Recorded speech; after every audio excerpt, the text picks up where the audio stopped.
akan mempresentasikan hak jawaban UAS APSI. Dari narasi yang sudah ada sebelumnya, kita mendapatkan entiti yaitu pasien, bagian administrasi, dokter, dan pimpinan. Di sini pasien, ada data pasien. Simbol tersebut merupakan simbol dokumen, yaitu data pasien ke bagian administrasi. Kemudian bagian administrasi mencatat data pasien.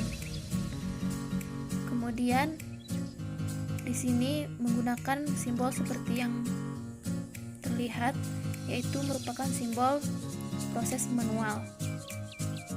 Kemudian membuatkan dokumennya yaitu catatan data pasien. Kemudian bagi administrasi menyalin data pasien ke buku besar. Selanjutnya bagi administrasi menyerahkan data pasien kepada dokter. Kemudian dokter melakukan pemeriksaan kepada pasien dan keluarlah hasil pemeriksaan. Dokter mencatat hasil pemeriksaan dan memberikan resep obat. Kemudian hasil pemeriksaan dan resep obat tersebut diberikan kepada bagian administrasi. Kemudian bagian administrasi, jika pasien melakukan rawat inap, maka bagian administrasi mencatat kebutuhan pasien, obat, ruang inap, dan lainnya untuk mengetahui biaya yang harus dibayar pasien. Jika pasien tidak rawat inap, maka bagian administrasi membuatkan rincian biaya yang harus dibayar oleh pasien.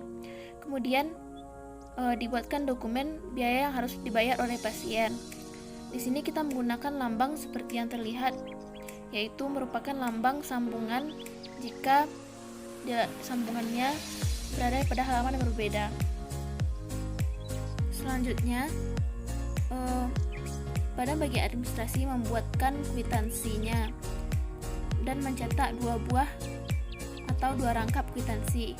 Yang satunya diberikan kepada pasien dan satu lagi digunakan untuk membuat laporan perincian biaya. Setelah dibuatkan dokumen laporan perincian biayanya yang kemudian diserahkan kepada pimpinan.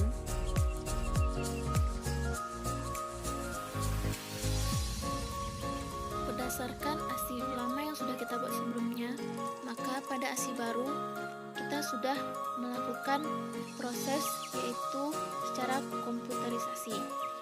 Di sini data pasien sudah diinputkan dengan cara komputerisasi. Kemudian dibuatkan rekap data pasien untuk kemudian dicatat kepada buku besar. Data pasien, dokter melakukan pemeriksaan.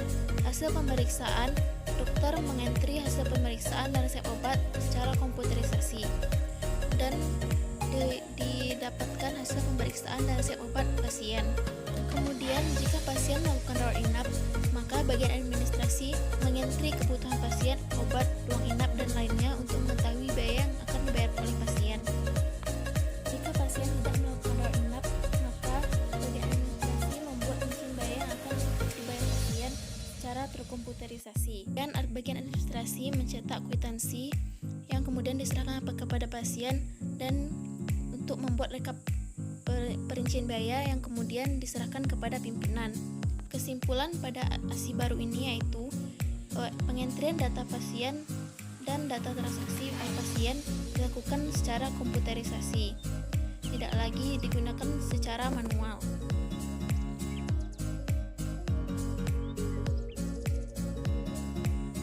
Pada konteks diagram, di sini ada proses masuk ke sistem dan proses keluar dari sistem. Di sini sudah ada pasien, bagian administrasi, dokter, pimpinan. Dapat kita lihat pada pasien hanya ada proses keluar dari sistem yaitu kwitansi pembayaran. Pada bagian administrasi ada entry data pasien, entry kebutuhan, obat, rawat inap, dan lain-lain pada pasien. Kemudian entry rincian biaya itu masuk pada sistem. Kemudian yang dikeluarkan dari sistem yaitu laporan data pasien, laporan kwitansi pasien kepada bagian administrasi. Selanjutnya proses keluar dari sistem yaitu data pasien kepada dokter. Kemudian dokter adanya masuk kepada sistem yaitu hasil pemeriksaan pasien dan resep obat pasien. Yang terakhir yaitu adanya proses keluar dari sistem kepada pimpinan, yaitu laporan data pasien, laporan data pembayaran, dan laporan hasil pemeriksaan dan resep obat pasien.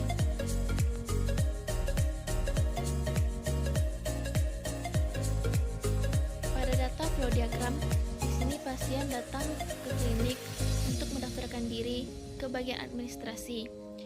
Bagian administrasi dengan data pasien kemudian mencatat data pasien yang kemudian disimpan pada data store pasien.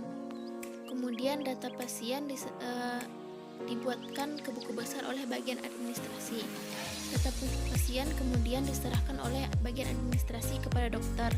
Kemudian dokter melakukan pemeriksaan kepada pasien dan mengeluarkan hasil pemeriksaan dan resep obat, kemudian yang diserahkan kepada bagian administrasi.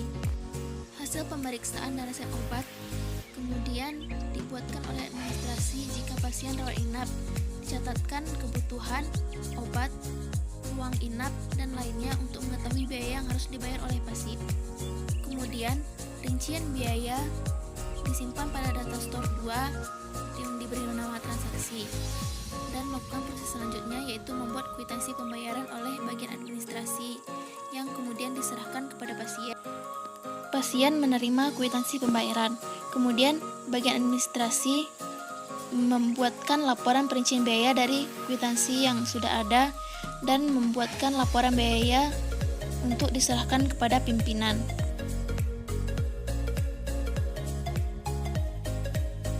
Berdasarkan kepada data flow diagram, di sini kita dapat data store yang pertama, yaitu pasien dengan atribut nomor pasien, nama pasien, jenis kelamin, alamat, tanggal berobat, dan umur. Di sini nomor pasien merupakan primary key-nya. Data store yang kedua yaitu transaksi, di mana ada atribut nomor transaksi, nomor pasien, biaya obat, biaya konsultasi, dan total biaya. Dan primary key-nya itu nomor transaksi. Pada entity relationship diagram, kita hanya menghubungkan antara dua data store yang sudah ada seperti yang sudah saya buat. Demikianlah hasil presentasi jawaban UAS analisis perancangan sistem informasi saya. Terima kasih. Assalamualaikum warahmatullahi wabarakatuh.